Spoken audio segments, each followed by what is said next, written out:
Opening music fades in. Today, we're diving into one of the most influential and controversial ideas in the world of psychology, Sigmund Freud's theory of psychosexual development. Whether you've heard of the oral stage, the anal stage, or the infamous Oedipus complex, this theory has shaped modern psychology in ways most people don't realize. So let's break it down in an easy, clear, and engaging way. Cut to host or voiceover continues. Sigmund Freud, the founder of psychoanalysis, believed that much of human behavior is driven by unconscious desires. He argued that children experience powerful instinctual impulses long before they can actually understand or express them. Freud called this instinctual energy the libido, and he believed that as children grow, this energy focuses on different parts of the body. Each focus creates a stage of development, and how a child navigates that stage has a lasting impact on adult personality. Let's start with the first stage,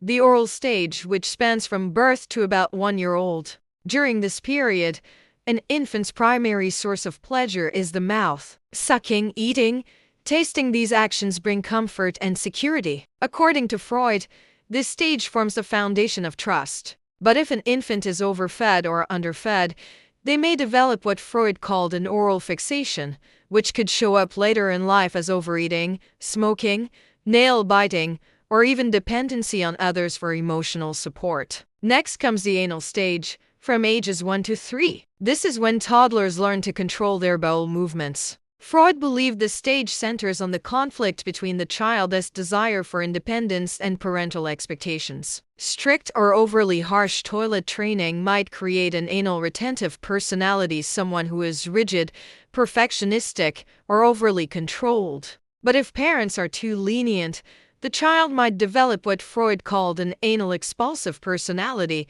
becoming messy, careless, or disorganized. In this stage, the child learns either healthy or unhealthy attitudes about control. Then we enter the phallic stage, from ages 3 to 6. This is where Freud introduced one of his most controversial ideas, the Oedipus and Electra complexes. Freud believed that children experience unconscious attraction toward the opposite sex parent and rivalry with the same sex parent. While this idea is widely debated today, Freud saw this conflict as essential to forming the superego, the moral part of the personality. If unresolved, Freud argued it could shape relationship difficulties, insecurity, or issues with authority later in life. From around age 6 to puberty, children entered the latency stage. Freud considered this period a calm, quiet time for the libido. Children focus on school, friendships, sports, creativity, pretty much anything other than their bodies. It's a social and intellectual development phase. Here,